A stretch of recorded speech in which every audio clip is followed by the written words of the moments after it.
If countries were sold at a price based on gross domestic product, then Apple could technically buy countries like Brazil, Russia, Italy, and many more. So the iPhone maker recently crossed $2 trillion mark and become the most valuable country in US country and the world. So to understand this in a simpler manner, check out my video. Hi, I'm Simran Bajpayee. Welcome to our channel Beyond Edge, an initiative brought by ULS. Today in this video, we will be covering the company, how Apple has become the most valuable company in the world, and we will discuss top 100 countries in the world by market capitalization. So in short, we will start with what is market capitalization. So in a simpler manner, market capitalization means the value of a company, market value of a company. Market में उस company की क्या value है, उसको ही बोलते हैं market capitalisation. जैसे कि मार्केट कैपिटलाइजेशन 3 टाइप्स के होते हैं, small, medium, large. And small means below 5000 crore up to 5000 crore उसका मार्केट कैप होना चाहिए. मिडल 5000 करोड़ टू 20,000 के बीच में होना चाहिए. And large more than 20,000 crore market cap जिसका होता है उसको लार्ज कैप बोलते हैं. सो ये तो हो गया मार्केट कैपिटलाइजेशन. अभी हम देखते हैं कि Apple has become cross $2 trillion mark by of market capitalization and become the most valuable companies in the world. So this was happened means ये हिस्ट्री में, यूएस की हिस्ट्री में यूएस की फर्स्ट कंपनी है जो मोस्ट वैल्यूएबल बनी and जिसने $2 trillion market capitalisation cross किया. तो एप्पल ने ये कैसे किया? एप्पल जैसी कंपनी वर्ल्ड की मोस्ट वैल्यूएबल कंपनी कैसे बनी, उसका बिजनेस मॉडल क्या है, उसकी मनी मेकिंग स्ट्रेटजीज क्या क्या है, एंड वो आज किस पोजीशन में है.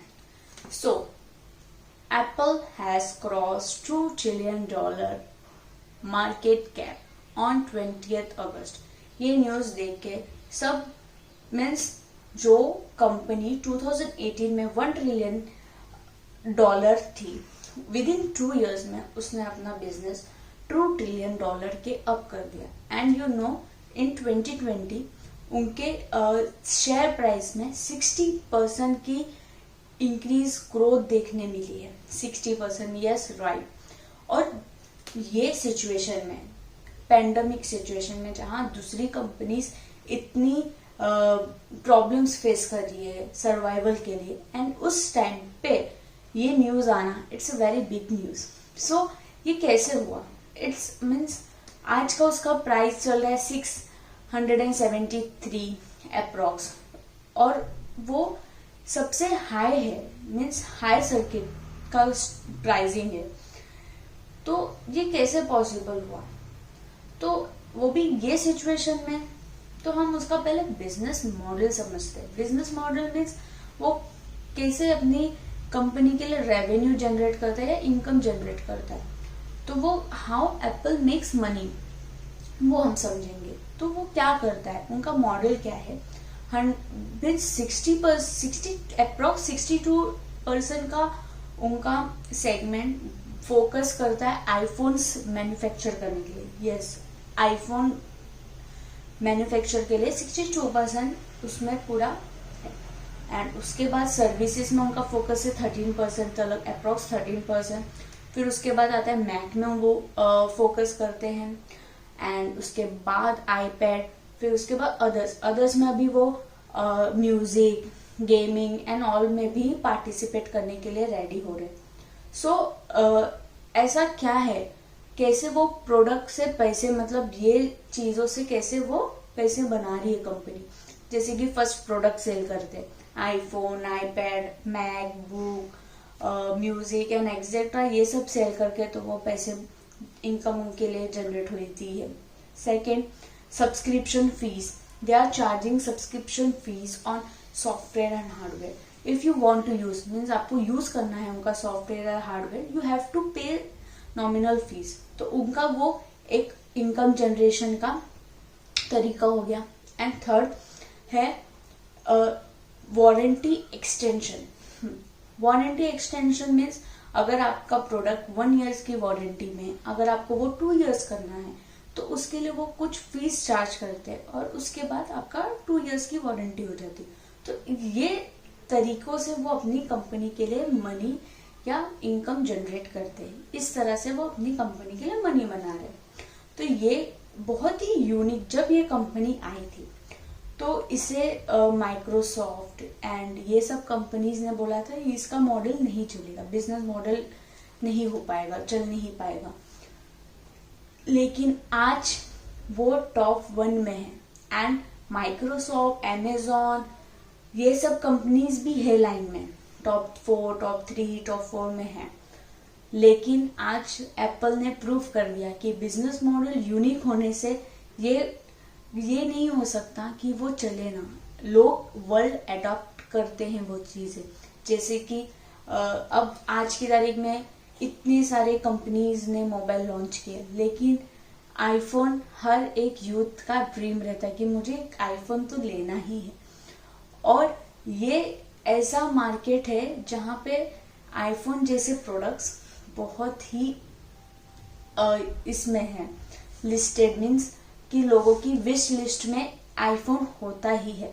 सो बिजनेस मॉडल यूनिक होने से हम यूनिकनेस बढ़ाते हैं। एंड देखिए आज एप्पल की पोजीशन नंबर 1 बन गई।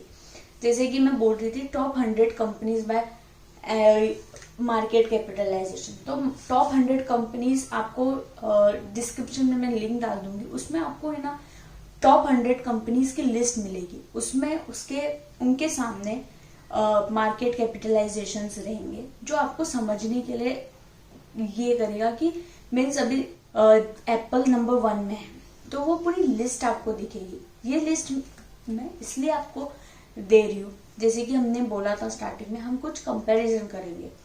फॉर एग्जाम्पल फर्स्ट पार्ट में मैंने बातें की थी कि कंट्री अगर जीडीपी की प्राइसिंग में सोल्ड होगी तो एप्पल टेक्निकली उनको बाय कर सकता है, जैसे कि ब्राजील, रशिया, कनाडा का मैंने नाम लिया था।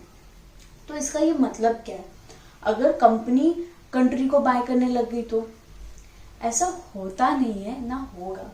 लेकिन ये इसलिए मैं बोल रही हूँ क्योंकि जो आज एप्पल का नेट वर्थ है $2 ट्रिलियन और बाकी जो कंट्रीज हैं उनका जीडीपी $2 ट्रिलियन से कम है, लेस देन। इसके लिए ऐसा मीन्स अगर बाय चांस अगर एप्पल कंट्री होता तो आज उसकी पोजीशन उन सभी को बाय करने जैसी होती। मीन्स अगर एप्पल, आप देखोगे कंट्रीज बाय जीडीपी में यूएस आता है, चाइना आता है, इसे पूरी लाइन आती है, तो उसमें टॉप 10 में एप्पल भी हमें दिखता अगर वो कंट्री होता।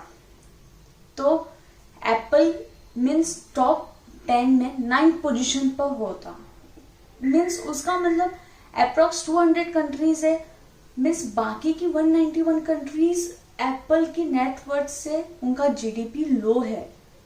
सो अगर ये होता तो ये मीन्स बहुत ही बड़ी बात है कि कोई कंपनी का नेटवर्थ एक ऐसी पोजीशन में कि उनकी उसके अलावा जो भी कंपनीज है, जो भी कंट्रीज है, उनका जीडीपी लेस है। सो ये हो गया जीडीपी एंड मार्केट कैपिटलाइजेशन का क्या है। हम थोड़े उसके कॉम्पिटिटर्स के बारे में बात करते हैं। जैसे कि एप्पल का कॉम्पिटिटर्स है अमेजॉन, माइक्रोसॉफ्ट कॉर्पोरेशन, ये सब ये भी लाइन में है। जैसे कि 1.7 ट्रिलियन उन्होंने भी क्रॉस कर दिया, अप्रॉक्स 1.63 एंड उसका भी 1.6 के ऊपर ही है दोनों का। सो वो भी लाइन में है। तो ये आगे जाके ये देखना रहेगा कि एप्पल अब अपनी मार्केट कैप को, अपने बिजनेस को कैसे बढ़ाता है, ग्रो करता है, जो कि हमें देखने कब हमें 3 ट्रिलियन के ऊपर ये कंपनी जाते हुए दिखने मिलेगी। तो ये बहुत ही इंटरेस्टिंग रहेगा गाइस। पैंडेमिक के टाइम ये हमें न्यूज मिलना मीन्स ये इसलिए भी है क्योंकि सब ऑनलाइन हो गया है, school, colleges and everything. So students, teachers, everything prefer mobile, MacBook and all. So ये सब एक नीड हो गया है। इसके लिए इसके लिए हमें 60% ग्रोथ मिली है इस ईयर में। So this was an amazing news. I hope you understood the whole news in a simpler manner. If you understood my content, please subscribe my channel and thank you for watching my video.